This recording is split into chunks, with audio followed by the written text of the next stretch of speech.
नमस्कार, मैं रवि आप सभी का बहुत बहुत स्वागत और अभिनंदन करता हूं अपने कार्यक्रम संत संदेश में। भक्त कभी विपत्ति में हो, अगर उसको अपने आराध्य पे, अपने भगवान पे भरोसा हो तो भगवान उसकी लाज बचाने जरूर आता है। उसको कभी निराश नहीं करता, लेकिन वो आस्था होनी चाहिए। भक्त और भगवान के बीच में प्रेम और करुणा का अगर कहीं चर्चा की गई है तो वह नानी बाई मायरो में की गई है।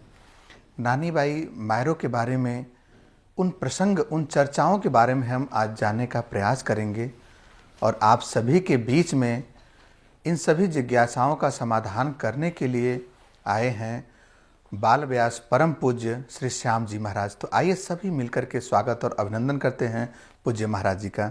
आपका बहुत बहुत स्वागत और अभिनंदन है महाराज जी।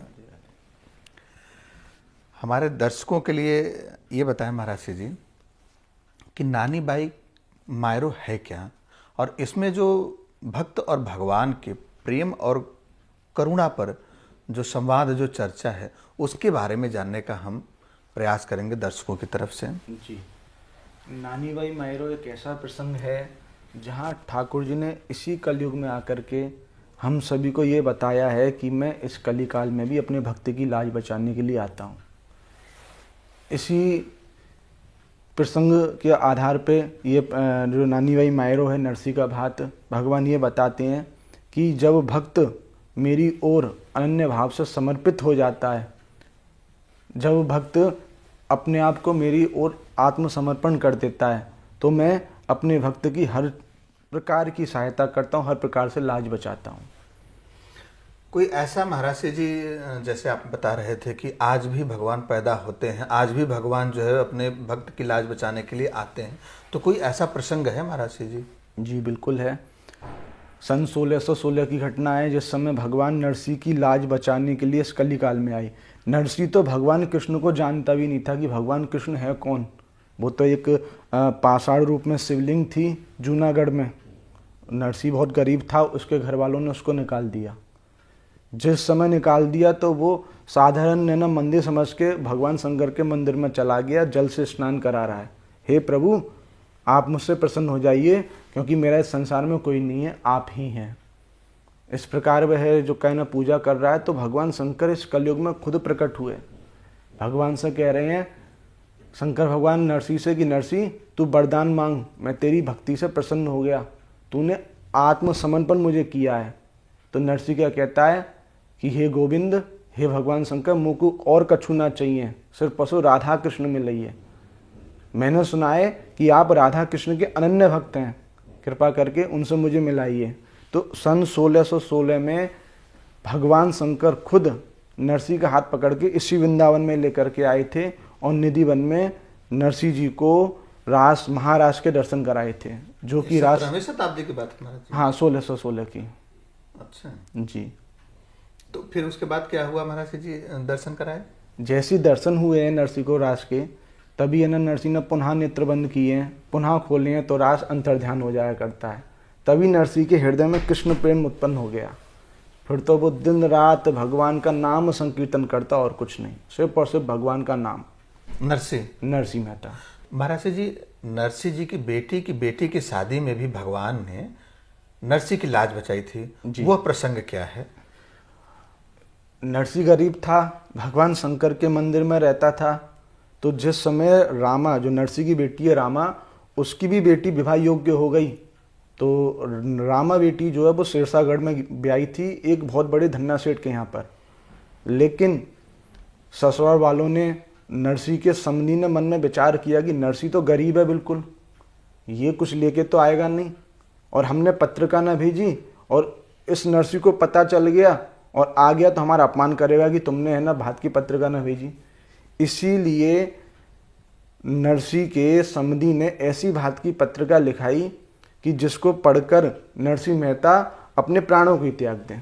क्या क्या लिखाया था उसमें कि जितने भी गांव वाले हैं सबके लिए है ना कम से कम ना तो है ना 5-5 है ना हार सोने के, 10-10 तोला की चैन और 100-100 मन मेवा, 100-100 मन हल्दी सुपारी, 10,000 घी के पीपा। सास ने क्या लिखाया, रामा की नरसी की समधिन ने लिखाया कि एक सोने की सिल मंगवाऊंगी। एक सोने की सोने की सिल, सिल, हाँ, सिलबट्टा वाला। सिलबट्टा वाला सिल। अच्छा।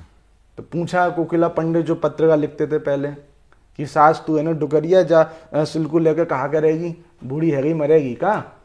तो बोली पंडित जी मैं तो याई पे बैठ के नहाऊंगी और संग में एक चांदी की सिल भी मंगवाऊंगी जहाँ पे पेड़ रगड़ सुख पाऊंगी। तो भगवान उस पत्रिका को लेकर के जब पंडित नरसिंह मेहता के पास में आए हैं, जैसी नरसिंह मेहता ने पत्रिका खोली है तो उन्होंने उस पत्रिका में लिखे हुए वस्तु को नहीं देखा, उन्होंने ऊपर लिखा हुआ देखा जय श्री कृष्णा। उनने तुरंत ही भगवान कृष्ण के मंदिर में अर्पण कर दिया कि हे गोविंद ये भात की पत्रिका आपके लिए आई है मेरी बेटी के यहाँ से, अब तो आप ही जानो क्या करना है।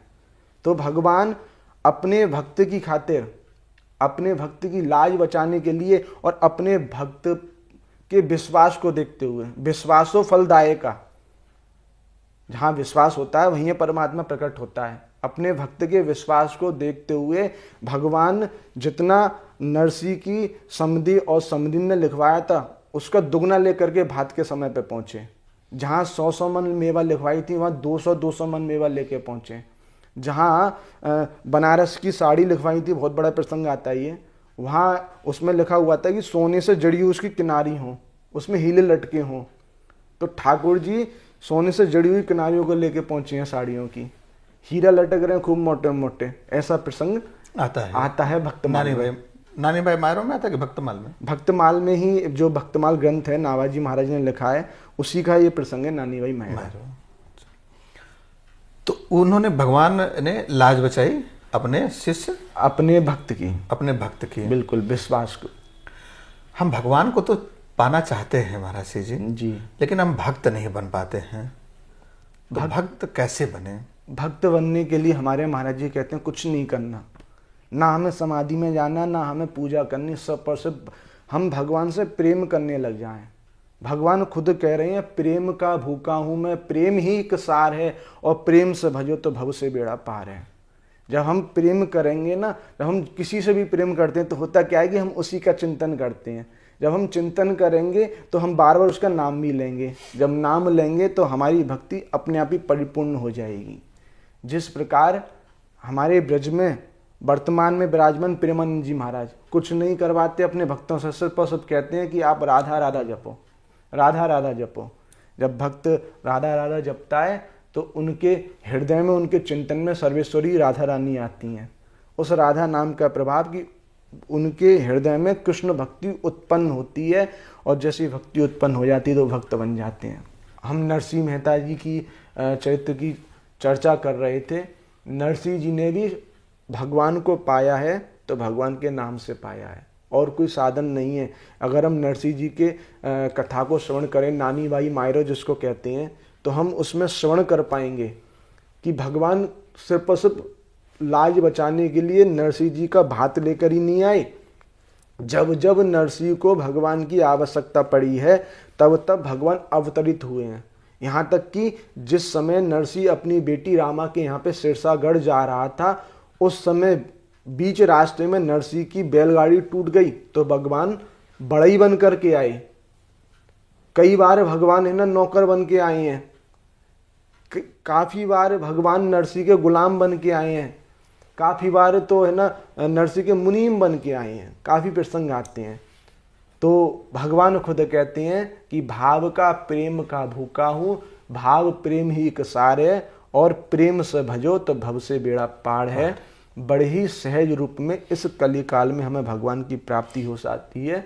हमको चाहिए कि हम सिर्फ और सिर्फ कृष्ण से प्रेम करें, भगवान का नाम जपें, और जब हम नाम जपेंगे तो वर्तमान में जो विराजमान वृंदावन है, इसी वृंदावन में, और हमें वहाँ तक भी जाने की आवश्यकता नहीं पड़ेगी, उस वृंदावन में भी जाने की आवश्यकता ना पड़ेगी। जब हम भगवान का खूब नाम जपेंगे और हृदय में कृष्ण प्रेम उत्पन्न होगा तो हमारा हृदय ही वृंदावन हो जाएगा और हमें अपने हृदय में ही भगवान के दर्शन होना प्रारंभ हो जाएंगे। एक बहुत अच्छी बात लगी महाराज जी ने जैसा बताया कि चैतन्य महाप्रभु जी ने कहा है कि आप कहीं भी रहें, शौच भी कर रहे हैं, अगर महामंत्र का जाप कर रहे हैं तो भी कोई दिक्कत नहीं है। अमूमन लोग कहते हैं कि हमें समय नहीं मिलता है कि हम भगवान का नाम ले सकें, जप सकें। तो महाराज जी ने बताया और चैतन्य महाप्रभु ने जी इस बात का जिक्र किया है। और सबसे महत्वपूर्ण बात यही है कि हम भगवान को प्राप्त तो करना चाहते हैं, लेकिन हम नरसी नहीं बनना चाहते, यानी हम भक्त नहीं बनना चाहते हैं। शायद हम नरसी अगर बने तो भगवान खुद ब खुद मिल जाएंगे। इतनी अच्छी जानकारी के लिए आपको बहुत बहुत आभार, बहुत बहुत प्रणाम महाराज जी। राधे राधे।